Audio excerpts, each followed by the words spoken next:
but I'll talk specifically about the role of product development partnerships, the role of implementation research, and in particular of laboratory quality management system. So what is diagnosis?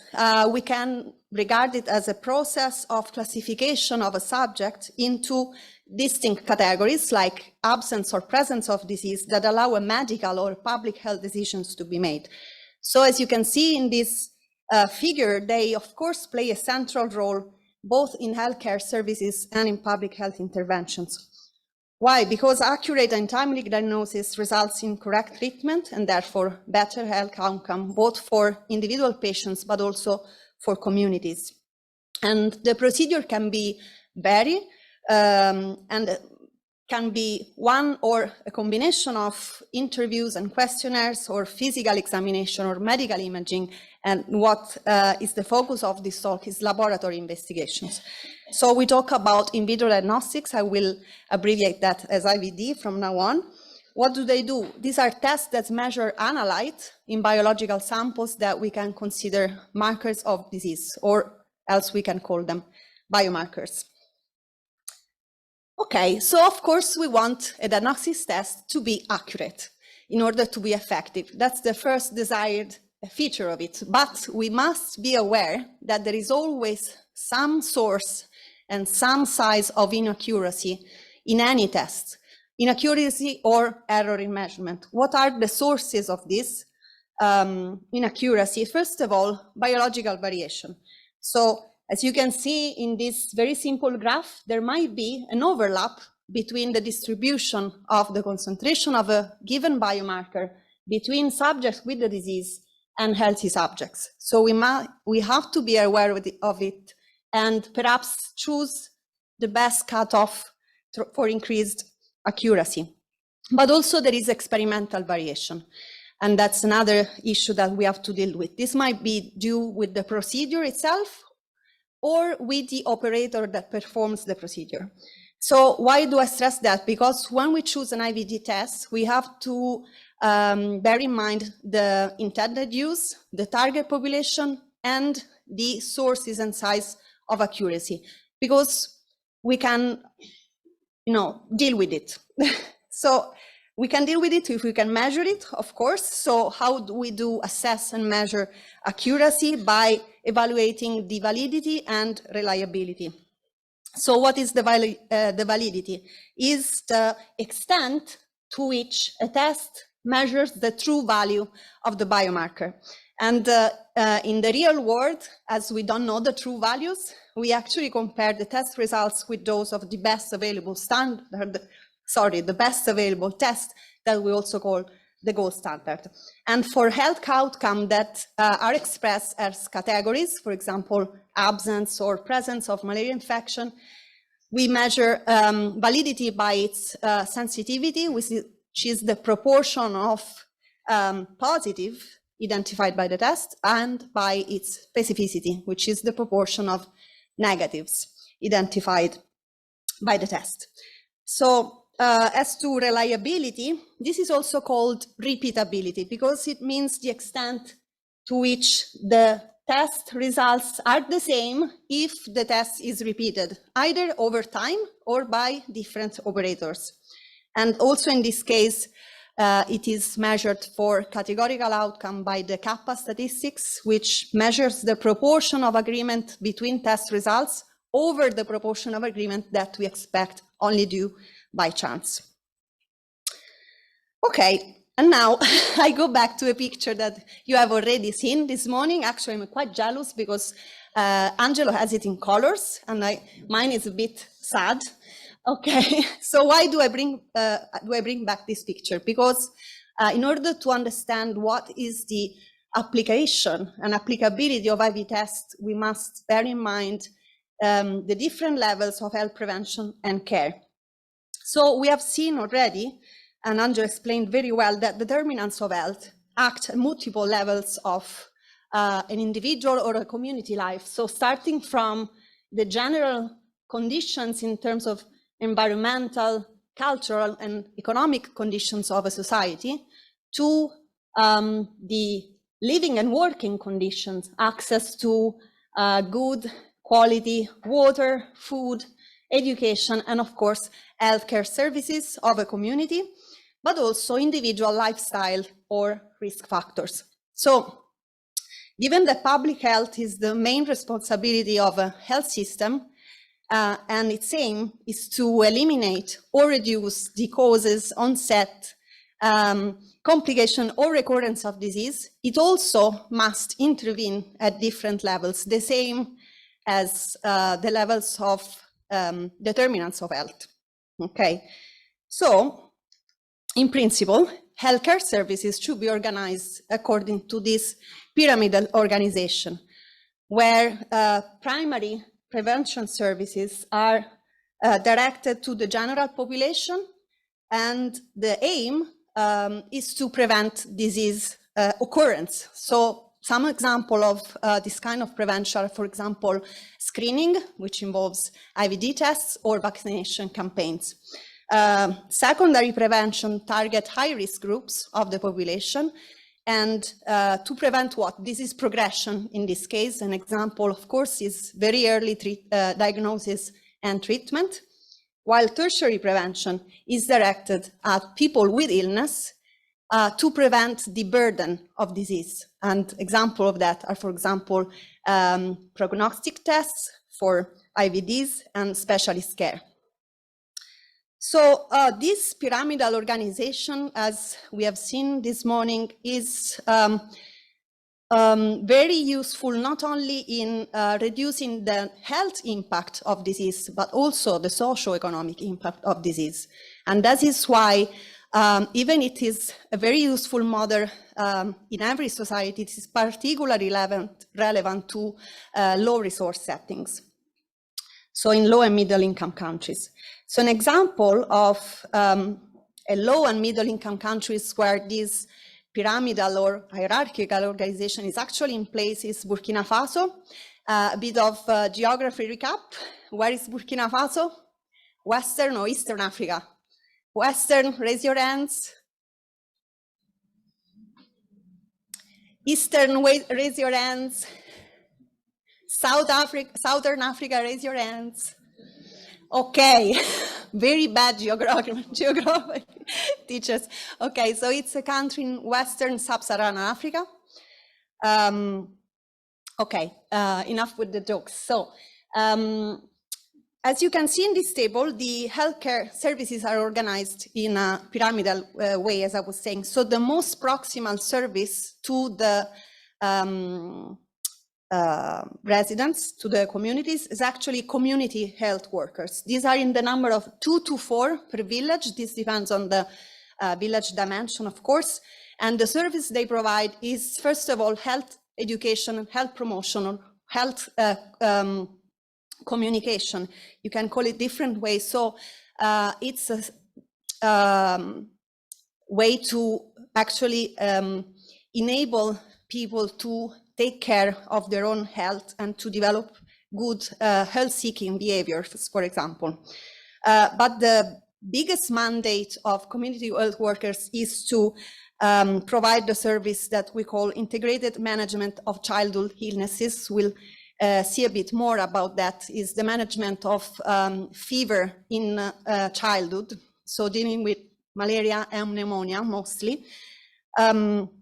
So the next level is primary care facilities. This in the year 2020 were in a number of a little bit more than 2,000 facilities, so 1 every 1,000 residents, more or less. And the service they provide is mainly immunization, outpatient consultation for the most common and mild diseases. Of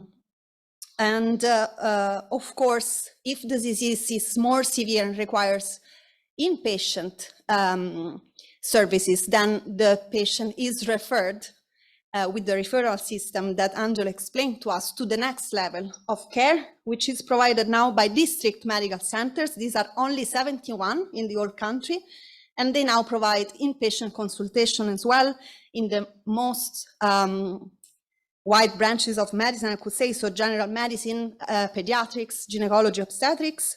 And this district medical centers, they do also have laboratory facilities, so these are not present in the previous levels, and they can provide simple surgery and also blood transfusion. Sorry, I forgot to mention that. Okay, so next level, regional hospital, only 9, and they provide specialist care in all branches of medicine surgery, and the same is true for national hospital. These are 6, but on top of the service of regional hospitals, they also perform surveillance activities and clinical research. So the pyramidal organization is there, then a different aspect is how much every level is funded and if it's adequate funding and adequate quality and access and so on. But I wanted to show the organization. So concerning now the laboratory system, this in low and middle income countries in particular, due to low resources, so to resources constraints, it's also organized in a pyramidal way, reflecting the organization of the healthcare service. And what characterizes this organization is that you have test complexity and accuracy increasing at higher level of the pyramid, while proximity, oops, what have I done? Blank. Okay, while proximity to patients decreases, okay? So there is a trade-off between accuracy and accessibility that go opposite direction. And just to stress the fact that community and primary healthcare services do often have absent or very limited laboratory facilities. This is just an example. It's a primary healthcare laboratory in Mundri, South Sudan. So what has happened, very useful in this context, is that diagnostic tests must be easy to perform, equipment-free, and very rapid in providing results, because you don't want a patient to have to travel long distances to come back and forth to get a diagnosis and then to get the appropriate treatment that should follow diagnosis. Okay, so these are just some features, but what can be the ideal features of an IVD test? Sorry, I go too fast. Okay. So the ideal features have been defined in 2003 by the WHO. And these define criteria for the conception and development of IVD tests that can be used in resource-limited settings. And they come with the acronym ASSURED. So what this acronym stands for? So A stands for affordable. So of course, the cost of the test must be sustainable for the health system. Then you see the issue of sensitivity and specificity. So accuracy, you want the test to lead to as little false negatives and false positive results as possible. It should be user-friendly. So what does it mean? It requires very few steps to perform the procedure, and these are easy to learn. So the test does not require much prior training. The test must be rapid, as we have just commented, so that disease management can take place at the same time as disease diagnosis, and robust to what? To temperature, humidity, mechanical stresses. As we have seen, should be equipment-free, or if needs equipment, this equipment should be portable, battery-powered, for example. Okay, so easy to deploy at the point of care. And finally, the test should be deliverable to end users. So what does this mean? That it should be possible to integrate in the logistics of procurement, transport, storage, and finally delivery to end users. So these criteria are quite old, if you want, but they are very valid. But in some years ago, in 2019, some new criteria have been proposed. And these have led to the acronym REASSURED, where R stands for real-time connectivity and E stands at the same time for easy of specimen collection and environmental friendliness. So, but I want to tell you a bit more about the considerations that led to this new criteria. So one consideration is that technological advancements, and I make two examples. You know many more than me as bioengineers, but for example, information technology or 3D printing can actually be used to improve both accuracy and accessibility of an IVD test. Think about information technology. Data can be digitalized, acquired, transferred to a higher level of the healthcare service for data recording, surveillance, and so on. Artificial intelligence can be used to interpret the data and get to a very accurate and rapid result. This is just an example. The second consideration is that non-invasive sampling or a biological specimen that does not require very long pre-analytical work is going to improve the acceptability of the IVD test from both the patients and the providers. And the last consideration is about the sustainability, in particular, the environmental sustainability of the materials that are used for manufacturing or and thinking about disposal of the tests as well. Imagine for rapid tests that you know very well from COVID, how much plastic we are disposing of. Okay, so what is the general idea behind this new criteria that want to reinforce the assured criteria is that innovation can be a key element to move that trade-off that we see existing between accuracy, affordability, and accessibility towards better standards, so that poverty-related diseases can be managed effectively at the point of care. Okay, and now, second part of my lecture. Please let me know, someone in the organization, Carmelo, if I'm in time. So malaria, okay? What is malaria? It's an infectious disease caused by protozoan parasites. So it's not a bacteria, it's not a virus, it's a protozoan parasite. Okay, of the genus Plasmodium, and it is transmitted by female mosquitoes only. This is also important, of the genus Anopheles. Very briefly, I don't want to be too tedious with the life cycle, but some elements are important to follow the later discussion. So human infection starts when a female mosquito takes a blood meal and injects sporozoites with the saliva. Sporozoites then reach the liver, where they infect liver cells, hepatocytes. They undergo asexual multiplication and then rupture the liver cell. When liver cell rupture, they release myrozoites into the bloodstream, and these are ready to infect a new type of cell, red blood cells. And in red blood cells, they do infect them, they do undergo asexual multiplication and cause lysis of the erythrocytes in a cyclic manner. So this type of cycle goes on and on. But some myrozoites, instead of undertaking asexual multiplication, they do differentiate in immature female and male gametes. And this can be assumed with the blood meal by different mosquitoes. And I will not go into detail with the mosquito life cycle, but you should remember that the sexual reproduction occurs within the mosquitoes, and sporozoites are generated in very high numbers that then migrate to the salivary glands, ready to infect a new host. So that's how transmission occurs.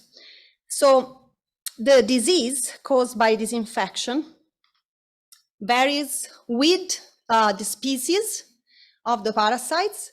So I forgot to mention there are 5 species that cause most of cases in humans, and these are Falciparum, Vivax, Malaria ovale, Knowlesi. Knowlesi is actually a zoonotic, it's a monkey species, but actually it's the first cause of malaria in humans in Malaysia. Okay, so the severity of disease depends on the parasite species, on the parasite density, so how many parasites per microliter of blood are there, but also on the immunity of the host.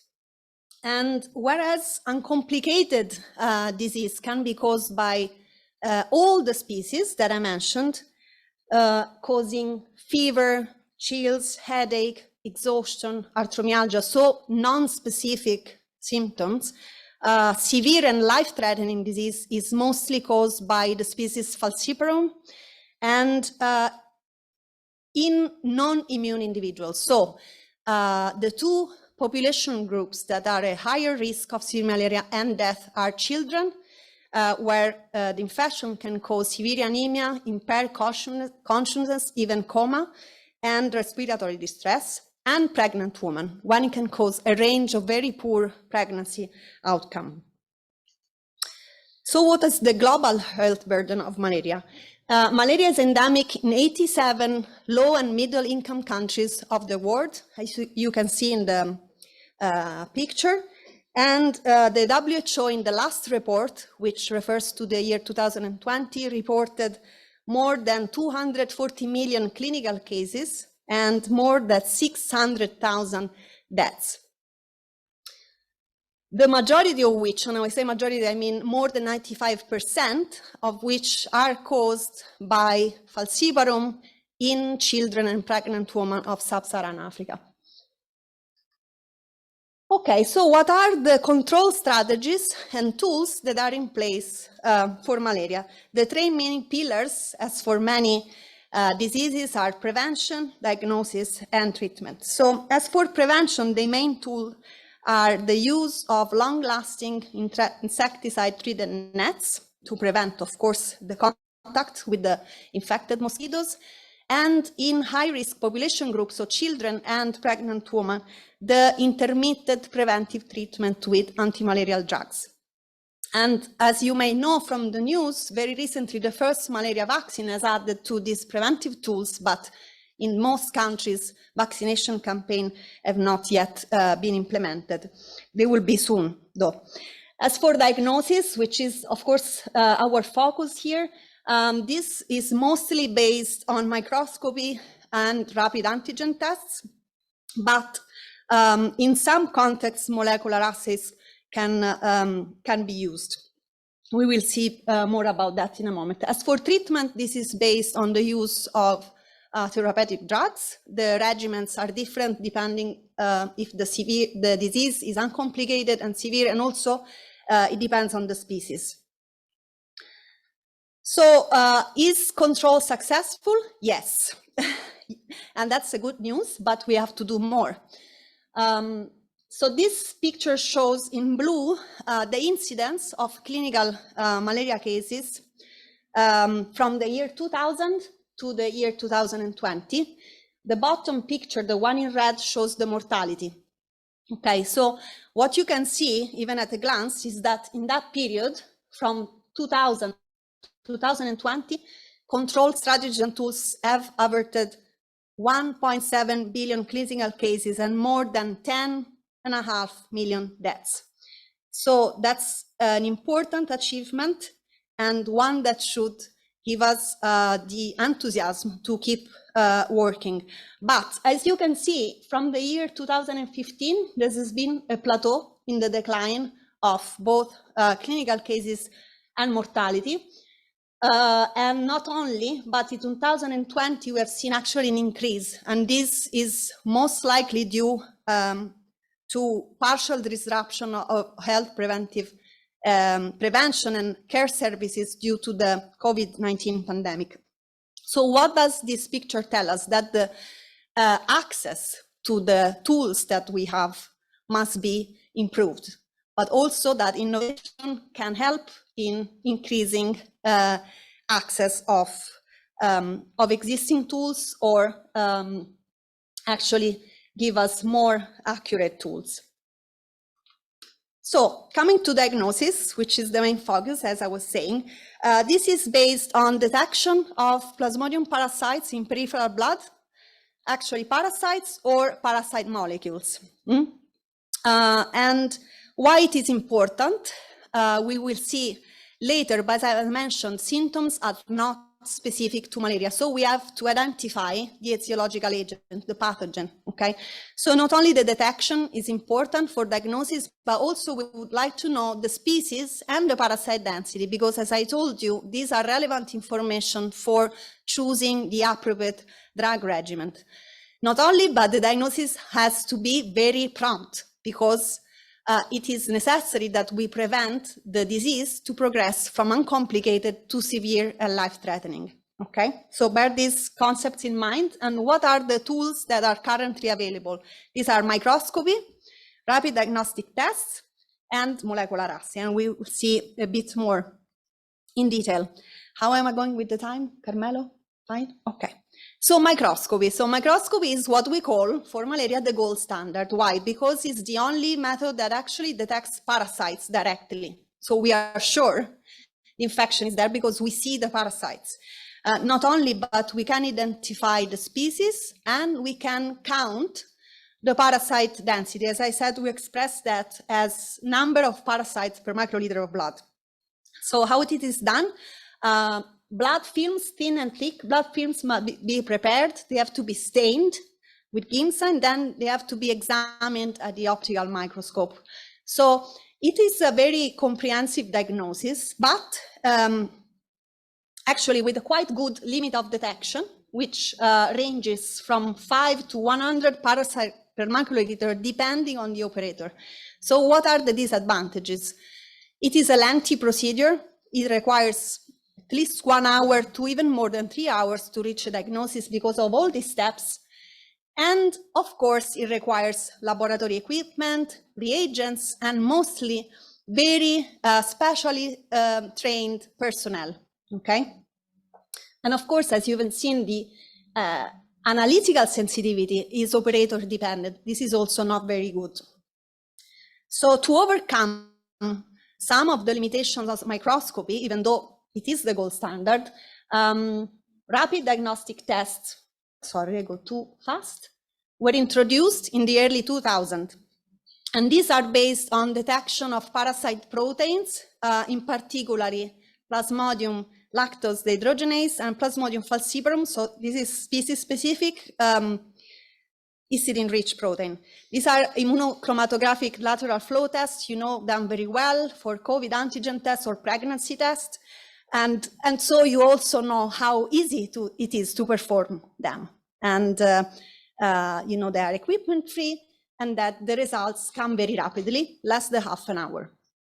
So these are very, very important advantages that have led to their recommendation of use at a community or primary health care level when or where microscopy is not available. So that's okay, the issue. So microscopy is not available, therefore we should use rapid diagnostic test. In order to do what? In order to have, in any case, a parasitological confirmation of malaria disease. So what are the disadvantages? The disadvantages are that the sensitivity is actually optimal just for falciparum and just at parasite density higher than 100 parasites per microliter, while it's not optimal or actually suboptimal for other species and for lower parasite density. And sensitivity is actually further threatened by the emergence and spread of falciparum clones that are HRP negative. So they do not express the protein, they have a deletion in their genome. So pros and cons. Molecular methods, you know that they are based on amplification and detection of specific parasite genome sequences, and they can be based on a variety of methods. They can be based on PCR, LAMP, or even next generation sequencing. The greatest advantage of this method is the very high sensitivity. So the limit of detection goes even down to less than 1 parasite per microliter. And this is a very important advantage for the detection of low density parasitemias, especially in asymptomatic subjects. And we will see the relevance of that. But as microscopy, they have the same type of disadvantages. They required laboratory equipment, instrumentation, reagents, and of course, even in that case, very specifically trained personnel. But they come even at a higher cost than microscopy, of course, because the reagents are not just staining reagents or glass slides, but they are molecular reagents. Okay, but said so, there is actually some space for innovation in molecular methods. In particular, LAMP, that stands for loop-mediated amplification, offers some advantages compared to PCR, or polymerase chain reaction, regarding the potential for adaptation at point-of-care testing. Why is that so? Because the LAMP amplification is an isothermal reaction. So it does not require a thermocycler.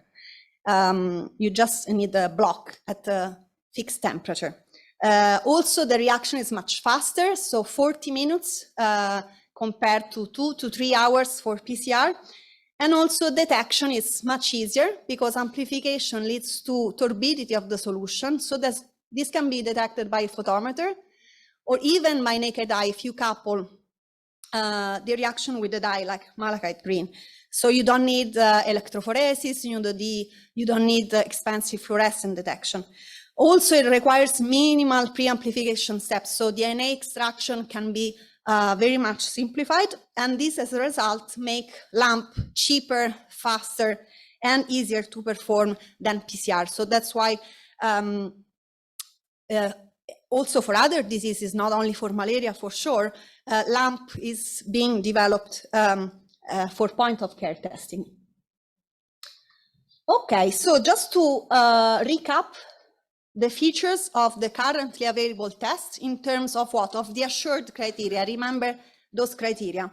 So we have seen that the gold standard has a quite good sensitivity, and it also provides an accurate diagnosis, not only in terms of sensitivity, but also in how many information these tests give us, so species identification and parasite count. But it requires quite a long time for the result and is not always available because resources are not available.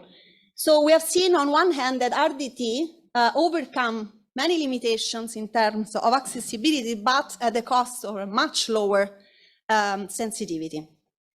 While molecular methods, on the other hand, have the opposite problem. So very much high sensitivity, but at the cost of even lower accessibility than microscopy. So you see there's not the optimal test there yet. But before going back to some new development in diagnostics for malaria, I want to stress the importance of diagnosis in disease management. So why it is important to detect the parasite, as I said, because malaria has not specific signs and symptoms. Actually, in malaria endemic country, fever is not only associated with malaria in childhood, but also with other infections, mostly acute respiratory infections. Tomorrow there will be a talk I've seen about pneumonia diagnosis. So acute respiratory infection causing pneumonia, for example, gastroenteritis and others, but most frequently pneumonia. So that is why we need diagnostic algorithms and tests to to predict what will be for that child with fever the most successful treatment, and therefore improve the health outcome of the child, but also at the same time protecting drug effectiveness, because we do not want to use an unnecessary drug that can undermine its effectiveness. You know how important the problem of drug resistance is for infectious disease control. So that is why the WHO recommends parasitological confirmation by microscopy, so blood films or RDT, is performed for malaria treatment, and provide guidelines as the one you can see in this diagnostic algorithm for disease management at the different levels. So of course, for example, in presence of danger signs at the primary level, you don't lose time with diagnosis. You give both antimalarial and antibiotic, you refer to the next level. But in absence of danger signs, or if you are at the secondary level of the healthcare services, then you should perform parasitological confirmation. So this is just an example to highlight that diagnosis is a central part in correct disease management, but it's not the only use of diagnosis. Why? Because diagnosis is also important for disease control and elimination. So one thing I would like you to remember is that the choice of the most appropriate IVD test not only depends on the level of the healthcare service where you want to apply it, but on the epidemiological context, and by consequence on what are the public health priority in that context. So as to give an example on malaria, we know that the frequency of infections with low parasite density, so below the limit of detection of both microscopy and RDT, is greatest. So these infections are more frequent at lowest level of malaria transmission, okay? And also we do know that even though such infections are rarely associated with disease, with severe disease, they for sure contribute to transmission, so to the infection reservoir, as we call it. So why is that important? Because what diagnostic tool to choose in what context, okay? So let's follow a bit on this figure. For example, panel K, this is a situation of high malaria prevalence. It's written here in this right upper corner, 73%. So what you can see in this figure, that the ability of PCR in blue to detect infected subjects is not very different from the ability of microscopy. While, look at panel C, in a situation where the prevalence is 3%, so very low prevalence, the ability to detect infected subjects of PCR is much higher than that of a microscopy. So in a situation of high prevalence where my public health priority is to detect and manage, so to treat people with the illness, okay, microscopy, it's fine. RDT, not so fine. But actually, microscopy can be okay. But in a situation of low prevalence where my public health priority is different, is to reach elimination, to interrupt transmission, then microscopy is not sufficient, because I'm gonna have at least half of the cases undetected. So that's the epidemiological context that requires molecular methods, okay? So this is just an exercise to understand that every tool has its appropriate application. Okay, but as I said, at the moment, the currently available tools do not reach an optimal trade-off of accuracy on one hand and accessibility on the other hand. So that's why in recent years there's been effort in the development of new diagnostic tools, and these are some of the technologies that have been applied. So very briefly, these are POC microscopy, TMAC, and electronic nose. I will give a very brief description, but then it's your job to think about what technology can be more successful and what are the spaces for improvement, okay? So POC microscopy, what does it mean? There have been several attempts at developing microscopes for use at the point of care. So the characteristics that these microscopes share are that are battery powered, portable, robust, and affordable. And here you have three examples: the NM1, SciScope, and A-scope. Each have different features. For Newton MM1, the most interesting feature is for sure the fact that it has a very great portability and stability. SciScope comes with ready-to-use slides, which have dried-in reagents for fluorescent detection. So that's a very interesting feature because it increases rapidity and reliability of the diagnosis.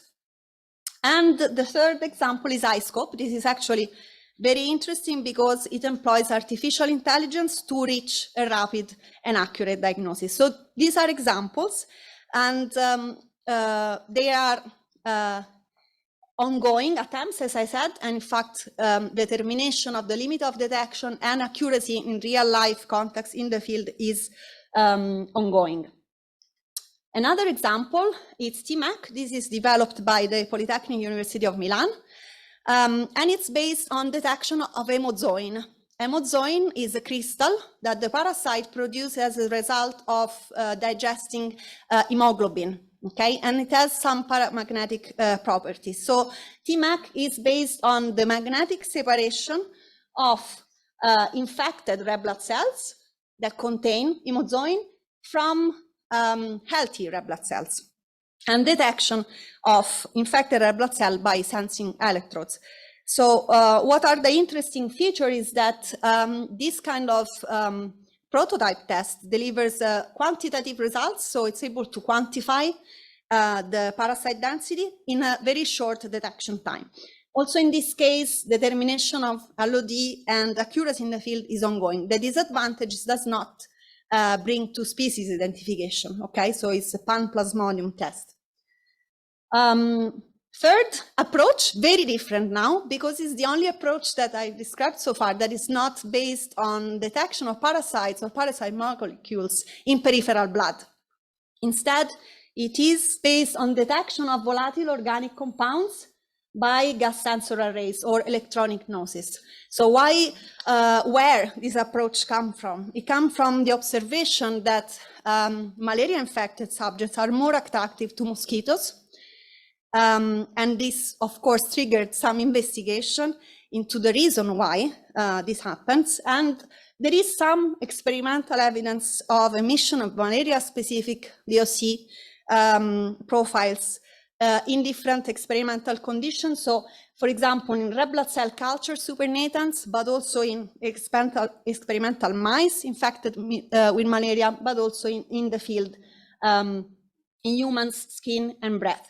So the main advantage of this approach is that you do not have to sample blood. So you do not have an invasive specimen collection procedure. But the main disadvantage is that accuracy is challenged by a large biological variation, okay? So there is not as yet a specific VOC profile that can be used for a diagnostic test. So as I said, I will leave you students as engineers to think about these innovative approaches and the potential of them. Okay, so I'm about to finish. How much time do I have? 0? Okay, I will be very fast because actually many things have been said this morning. I just want to give an idea of what steps are necessary from conception and development to the actual use of an IVD test. And a very important role is played by product development partnerships. So what are those? Partnerships, as the name says, that include NGOs, academia, government, industry, funders. So in order to do what? To combine the expertise on one hand, but also to generate interest for the investment in research and development for poverty-related diseases. And one of such partnership is FIND, that stands for Foundation for Innovative New Diagnostics.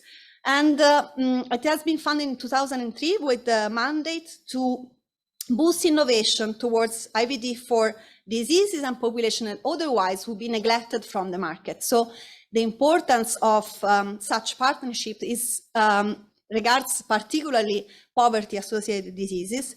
And also, and this is not secondary objective, is to make IVD testing an integral part of sustainable and resilient health system. So FIND has actually done an immense work for the promotion of development, evaluation and implementation, which I'll talk about in a second, of new diagnostic tools, not only for malaria, but also for HIV and TB. You know, these are, as a complex, defined the big threes, so the major 3 killers of the human mankind, but also for neglected tropical diseases and recently also for COVID-19. So as you've seen, not only development and evaluation, but also implementation. We're talking about conception and development. One very important step is the definition of a target product profile that details the intended use, the target population, and IVD required features for that intended use and target population. So this morning you heard how it is important that needs are assessed and taken into consideration when developing medical devices. Of course, this is true for IVD diagnostics as well. And so that's why assured criteria are carefully considered when detailing a TTP for point-of-care tests, especially in low and middle-income countries. So it's a tool that ensures that research and development activities are focused on relevant products, the ones that actually are needed, and also that the products are designed for the context of what will actually be the use. So just 1 second, about implementation research. So imagine you have developed an IVD, you have evaluated in the lab, and then you need to do implementation research. Why is that so? Because the performance that we can also call effectiveness of an IV test, what it is the capacity of prompting a medical action that results in individual or community benefit. This performance is context dependent. Okay, why? So first of all, because of we can say the real type accuracy, but the precise word is predictive value of a test. So given a test with a given sensitivity and specificity, actually its predictive value will change with the disease prevalence. Okay, so for example, the positive predictive value of a test, which is the probability that the subject with a positive test results actually has the disease, increases with disease prevalence. It's very intuitive, right? It's the statistical observation. More frequent is the disease, more likely is that if I have a test result that is positive, actually the subject will be positive, okay? The opposite is true for the negative predictive value. So, okay, the test has a certain specificity and sensitivity, but what will be its predictive value? So the ability to prompt the right medical decision in the context of application. It depends on the disease prevalence, okay? So you must know what is the disease prevalence in a geographical area, population group. If you don't know, you have to measure it and only then choose what is the most appropriate test. Okay, so that's one aspect of why implementation research is important. But the other aspect is, Angelo described some elements of it very well this morning, is that the actual use depends not only on accessibility, but also on acceptability, okay? And these are also context dependent. About accessibility, we have seen how assured criteria are important, but also we should consider what is the actual organization of healthcare and laboratory services in the context of application. And as for acceptability, it is very important for the real use of a test that the test is accepted by both the providers and the users. What we mean by accepted. For example, for providers, delivery can be affected by, for example, excessive workload. We haven't taken that into account. Laboratory staff may not be willing to perform this new test. So we have to think about that in the design and development, but also we have to test the feasibility in the real-time context. Or there could be lack of motivation or lack of previous knowledge that enables the person to perform the test, and therefore also lack of motivation, and so on. So easiness of the procedures, as we have seen, is very important. But also the uptake by users is affected by many factors, cultural, partly. So of course, if the test is more invasive, it is less likely to be accepted. It's not only that. We have to take into consideration the attitudes, beliefs, behaviors of the population, and think also about the risk, for example, of marginalization that can come from the diagnosis. So the person might not want to access diagnosis. Or, for example, there is diagnosis, but there is no treatment. So why should the person want to get a diagnosis? So, of course, the IVD test does not come alone, does come in a context. And that's what implementation research has to deal with. So what does it do is to actually assess the performance of the test through large field-based interventional studies. What are the indicators? Very simply, the number of cases or deaths averted or DALYs averted. ART introduced the concept of disability that must take into account into health indicators. So a very used indicator is DALY, that is disability adjusted life years. That can be gained by an effective tool. Implementation research has other objectives than assessing performance, but it's also to optimize performance. So test strategies to increase the feasibility as the study go on. And they can also evaluate the cost effectiveness of the IVD. And I will finish with just one more slide to mention the fact that in implementation research and introduction of IVD tests, what plays a very important role, because this scheme actually applies to any medical device or intervention, not just to IVD tests. But for IVD tests, what is very important to consider is the laboratory quality management, because the effective use of a diagnostic test depends on the quality of the laboratory where it is performed, independently on the complexity of the service. So the quality management system is a process, a very comprehensive one, that goes, from sample collection to delivery of test results. And it can have some very elementary items as part of it. Some fundamental ones are the establishment of internal and external quality controls, the establishment of standard operating procedures, not only also of bench aids, which are very simplified visual guides for laboratory staff to ensure that they actually remember how to correctly perform a test. And of course, staff training and supervision. As I might say, this aspect is very often overlooked.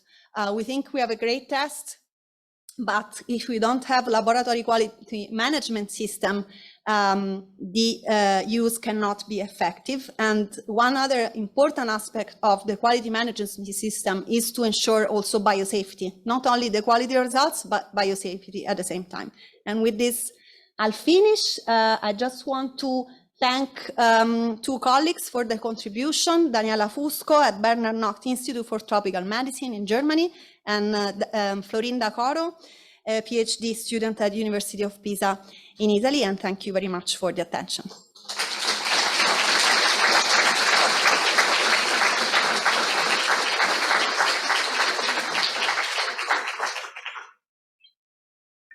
Guys, I don't know if there are questions, but only one question. We are 20 minutes delay. So if there are questions, you are welcome. One question. You mentioned the criteria for the tests, the assured and the reassured one. The reassured one, you mentioned something about real-time connectivity. Why is it important in that test? Well, of course, it depends on the disease, but the ability to acquire and transfer data. So